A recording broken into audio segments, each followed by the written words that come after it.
सापुतारा मार्गावर आज सायंकाळी 6:30 वाजेच्या दरम्यान अज्ञात वाहनाने दुचाकीस धडक दिली आहे। यामध्ये हरिश्चंद्र राजहंस गायकवाड वर्ष 26 राहणार घागबारी तालुका सुरगाणा हा जागीच ठार झालाय। तसेच त्याच्या अज्ञात वाहनाने अन्य एका दुसऱ्या दुचाकीस धडक दिल्याने दुचाकीवरील सुमित दिनेश गायकवाड वर्ष 19 व दिव्या दिनेश गायकवाड वर्ष 18 हे बहीण भाऊ राहणार पांढरपाडा जिल्हा डांग हे दोघे जखमी झाले।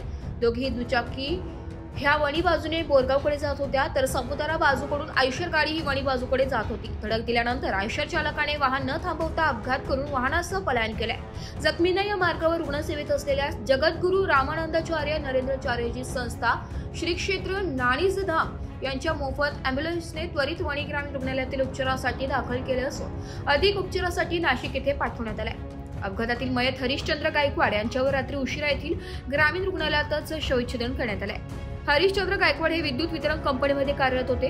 गावातील शांत व सुस्वभावी आणि घरातील कमावता युवक गमावल्यामुळे घागवारी गावावर शोककळा पसरली असून त्याची अवघ्या 6 महिन्यांच्या मुलीचे पितृछत्र हरपले।